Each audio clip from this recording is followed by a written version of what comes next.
ಪ್ರತಿ ತಲೆಮಾರಲ್ಲೂ ದೇವರು ಮೊದಲು ಹೃದಯವನ್ನು ಕರೆಯುತ್ತಾನೆ, ನಂತರ ಇತಿಹಾಸವನ್ನು ಬದಲಾಯಿಸುತ್ತಾನೆ. ಆತ ಮೊದಲು ಆತ್ಮವನ್ನು ಸ್ಪರ್ಶಿಸುತ್ತಾನೆ, ನಂತರ ಲೋಕವನ್ನು ರೂಪಾಂತರಗೊಳಿಸುತ್ತಾನೆ. ಯಾಕೆಂದರೆ ದೇವರ ಕಾರ್ಯ ಶಬ್ದದಲ್ಲಿ ಅಲ್ಲ, ಪವಿತ್ರತೆಯಲ್ಲಿ ಆರಂಭವಾಗುತ್ತದೆ. ನಕ್ಷತ್ರಗಳಿಂದ ತುಂಬಿದ ಮೌನದ ರಾತ್ರಿ ಮರುಭೂಮಿಯಲ್ಲಿ ಮೋಶೆ ಒಬ್ಬನೇ ನಡೆದುಕೊಂಡು ಹೋಗುತ್ತಿದ್ದ. ಅವನು ರಾಜನಲ್ಲ, ಯೋಧನಲ್ಲ, ತಾನು ಪ್ರವಾದಿಯೆಂದು ಕೂಡ ಭಾವಿಸಿರಲಿಲ್ಲ. ಅವನು ವಿಫಲಗೊಂಡ, ಓಡಿ ಹೋಗಿದ್ದ, ನಂತರ ಸರಳ ಜೀವನಕ್ಕೆ ಒಪ್ಪಿಕೊಂಡ ಮನುಷ್ಯ. ಒಮ್ಮೆ ಅವನು ಫರೋಹನ ಅರಮನೆಯಲ್ಲಿದ್ದ, ಇಂದು ಕುರಿಗಳ ನಡುವೆ ಇದ್ದ. ರಾಜಕೀಯ ಜೀವನದಿಂದ ಮೌನದ ಜೀವನಕ್ಕೆ, ಶಕ್ತಿಯಿಂದ ವಿನಯಕ್ಕೆ, ಆಕಾಂಕ್ಷೆಯಿಂದ ವಿಧೇಯತೆಗೆ. ಅವನು ಅತೀ ಸಾಮಾನ್ಯನಾಗಿದ್ದ ಸ್ಥಳದಲ್ಲೇ ದೇವರು ಅವನನ್ನು ಕಂಡುಕೊಂಡನು.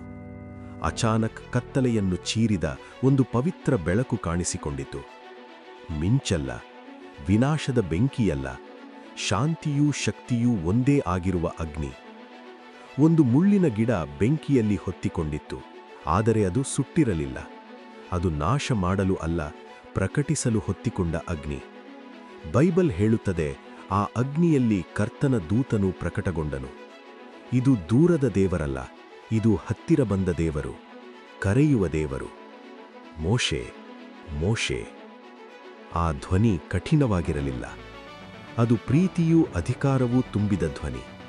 ಭಯದ ಧ್ವನಿಯಲ್ಲ, ಬುಲಾವಣೆಯ ಧ್ವನಿ. ಮೋಶೆ ನೆಲಕ್ಕೆ ಮಣಿದು ಬಿದ್ದ. ಯಾಕೆಂದರೆ ಪವಿತ್ರತೆ ಯಾವಾಗಲೂ ನಮ್ಮನ್ನು ವಿನಯಶೀಲರನ್ನಾಗಿ ಮಾಡುತ್ತದೆ. ಮತ್ತು ದೇವರು ಹೇಳಿದರು, ನಿನ್ನ ಸ್ಯಾಂಡಲ್ ತೆಗೆದುಬಿಡು, ನೀನು ನಿಂತಿರುವ ನೆಲ ಪವಿತ್ರವಾಗಿದೆ. ಇದು ನೆಲದ ವಿಷಯವಲ್ಲ, ಇದು ಜೀವನದ ವಿಷಯ. ದೇವರು ಹತ್ತಿರ ಬಂದಾಗ ಸಾಮಾನ್ಯ ನೆಲ ಪವಿತ್ರವಾಗುತ್ತದೆ, ಸಾಮಾನ್ಯ ಮನುಷ್ಯ ದೇವರ ಉಪಕರಣವಾಗುತ್ತಾನೆ. ದೇವರು ತನ್ನನ್ನು ಅಬ್ರಹಾಂ, ಇಸಾಕ್, ಯಾಕೋಬರ ದೇವರು ಎಂದು ಪರಿಚಯಿಸಿದನು. ಅದು ಹೊಸ ದೇವರಲ್ಲ, ವಚನವನ್ನು ಕಾಯುವ ದೇವರು.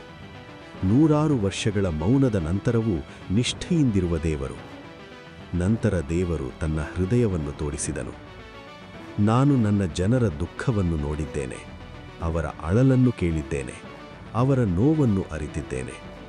ಇದು ನಿರ್ಲಕ್ಷ್ಯ ಮಾಡುವ ದೇವರಲ್ಲ, ನೋಡುವ ದೇವರು, ಕೇಳುವ ದೇವರು, ಅನುಭವಿಸುವ ದೇವರು. ಮತ್ತೆ ಬಂದ ಮಾತು ಇತಿಹಾಸವನ್ನು ಬದಲಾಯಿಸಿತು. ಈಗ ನಿನ್ನನ್ನು ಕಳುಹಿಸುತ್ತಿದ್ದೇನೆ, ಸೈನ್ಯವಲ್ಲ, ದೂತರು ಅಲ್ಲ, ಆಕಾಶದಿಂದ ಬೆಂಕಿಯಲ್ಲ, ಒಬ್ಬ ಕುರಿಗಾಹಿ. ಮೋಶೆ ನಡುಗಿದ. ನಾನು ಯಾರು ಎಂದು ಕೇಳಿದ. ದೇವರು ಉತ್ತರಿಸಿದನು, ಇದು ನಿನ್ನ ಬಗ್ಗೆ ಅಲ್ಲ, ಇದು ನನ್ನ ಬಗ್ಗೆ. ನಾನು ಇರುವವನು ನಾನು.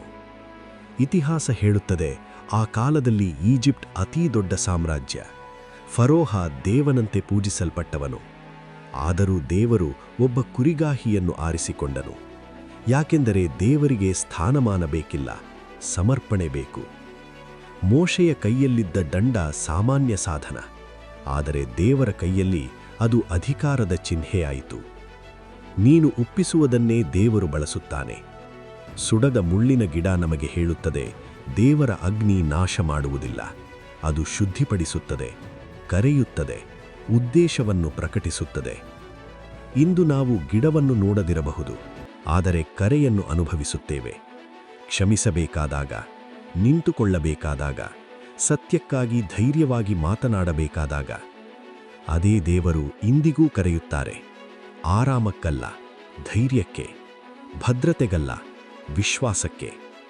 ಯಾಕೆಂದರೆ ಪ್ರತಿಯೊಂದು ಬಿಡುಗಡೆ ಒಂದು ವಿಧೇಯ ಹೃದಯದಿಂದ ಆರಂಭವಾಗುತ್ತದೆ. ಪ್ರತಿಯೊಂದು ಅದ್ಭುತ ಒಂದು ಸಮರ್ಪಿತ ಆತ್ಮದಿಂದ ಹುಟ್ಟುತ್ತದೆ. ಮತ್ತು ಪ್ರತಿಯೊಂದು ಕರೆಯ ಅಂತ್ಯ ಆಗುವುದು ನಾವು ಹೇಳುವಾಗ, ಪ್ರಭುವೇ, ನಾನಿಲ್ಲಿದ್ದೇನೆ. ಇದೇ ತರಹದ ವಿಡಿಯೋಗಾಗಿ ಸಬ್ಸ್ಕ್ರೈಬ್ ಮಾಡಿ.